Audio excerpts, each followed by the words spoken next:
Hi everyone, my name is Alyssa Rodriguez and I'm the Education Specialist at the Oklahoma Aquarium. Now, as you know, the aquarium's doors are closed right now, but science never stops. So for today's Unstoppable Science series, we're going to be talking all about sea turtles.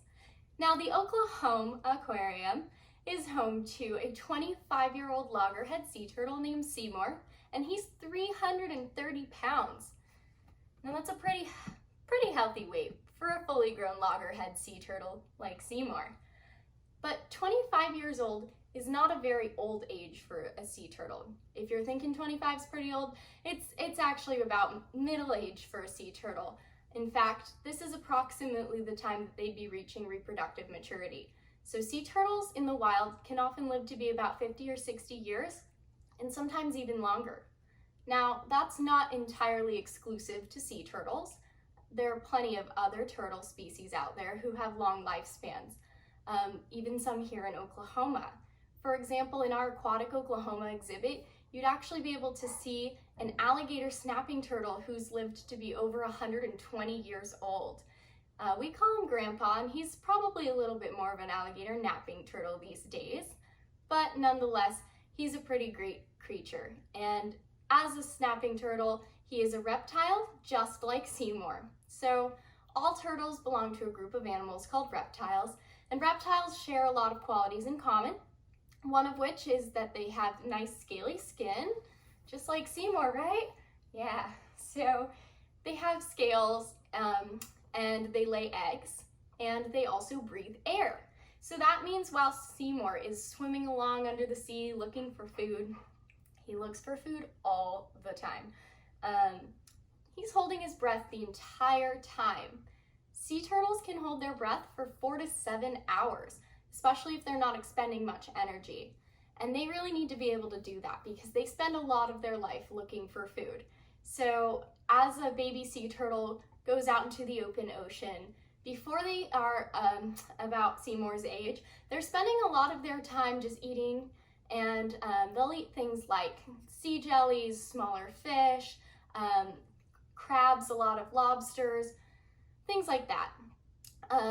They spend that time going pretty far. They can sometimes travel entire oceans, so thousands of miles, just foraging.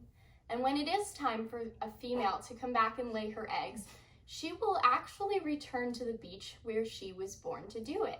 And that's pretty incredible because that means they had to do quite a bit of navigation. I told you, they're always looking for food. Good job, who's a good sea turtle?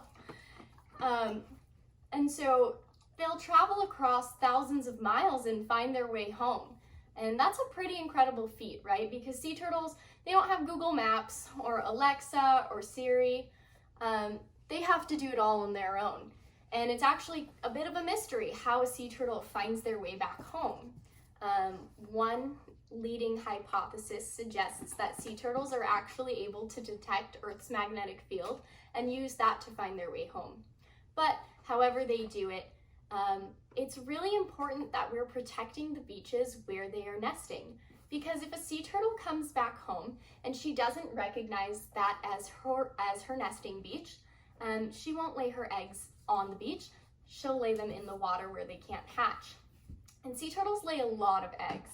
They'll lay about 100 eggs per clutch or per nest, and they can lay up to 6 nests in a single breeding season, which starts in about April and goes through the end of summer. So sea turtles can lay a lot of eggs, but they need to do this to ensure that some of them will hatch, because sea turtle eggs are particularly vulnerable to predation from things like raccoons and birds, so they want to make sure that they have a lot of chances to have a baby. Now, the eggs, the temperature of the eggs is actually what determines whether a male or female will be born. This is called temperature sex determination, and there's one really cool way to remember it. I think of hot chicks and cool dudes. Warmer temperatures of the nest will lead to an all-female nest, or if the nest is cool, then you'll have boys like Seymour, right? Good boy. And if you have intermediate temperatures, you can get a mix of female eggs and males.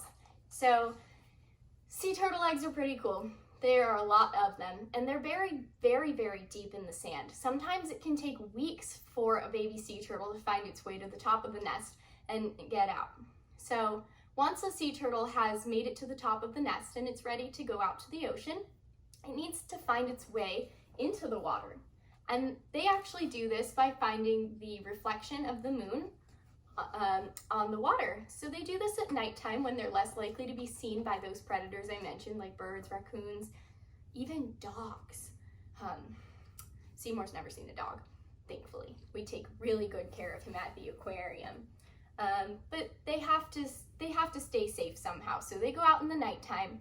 And one problem that sea turtles have been facing is something called light pollution. And light pollution just refers to other sources of light that could confuse a sea turtle. So sea turtles don't know about things like street lights. And if they see a light, they're gonna just assume that that's the light they need to walk towards to go into the ocean. So things like street lights or hotels can confuse a baby sea turtle and cause them to go the wrong way. Many nesting beaches know about this problem now and are taking measures to use lower lighting or colors like red that are difficult for a sea turtle to see. So that's one way we're protecting our sea turtles, but only about 1 in 1,000 sea turtles will make it to adulthood. And if they are lucky enough to make it, they're facing really, really big problems out in the open oceans. And I'm sure you probably know about it. Sea turtles are facing a really big problem with plastic in our oceans. Plastic never, ever, ever, ever, ever, ever breaks down into anything natural. Plastics break down into smaller and smaller pieces of plastic, right? Teeny tiny little pieces that a sea turtle might accidentally eat. Down. Good sea turtle. And sea turtles eat a lot of food, right? They like, some of them, like loggerheads, like to snack on sea jellies, and this can cause them to eat big pieces of plastic, particularly, let's say, plastic grocery bags. Those actually look a lot like a sea jelly in the water. So one problem is that sea turtles are ingesting large pieces, but another bigger problem is that sea turtles are accidentally ingesting tiny pieces of plastics called microplastics. So like I said, plastics never, ever, ever break down. They just break into teenier and tinier pieces of plastic. And so it's very hard for sea turtles to avoid eating that. So between the risk of choking or getting plastic tangled in their intestines, like they might with a plastic bag or an old fishing net, they're also facing the problem with microplastics. And microplastics obviously don't offer them any nutrition, and so this can be a pretty big problem. The really good news is that everyone watching this video right now has the power to help end this problem. Not just for our sea turtles like Seymour, but for lots of animals, right?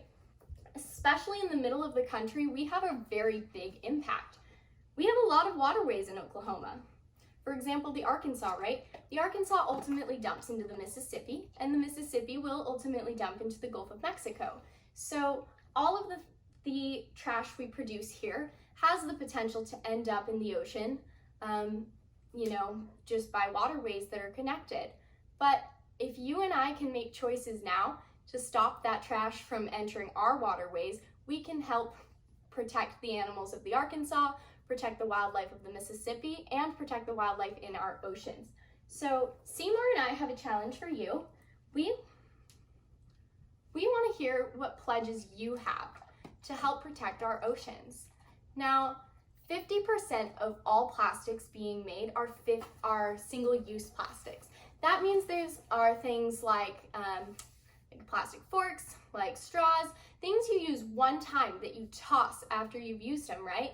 If we could just use reusable alternatives or simply use something that's not plastic at all, then we can help to stop the flow of trash into our oceans. So I want to hear what's one thing that you can do to help our ocean's health. Now, I have pledged not to use plastic straws this year. Last year, my resolution was to use fewer plastic bags, and have done a really good job of it. It's very difficult, it is. But if you can just resolve one thing at a time, you can make a really humongous difference. So leave us a comment with what you want to pledge, and you can tag a friend and let us know what you'd like to do to help protect cute little baby sea turtles, just like my friend Seymour. Seymour, look at the camera. Okay, good. Yeah, good job.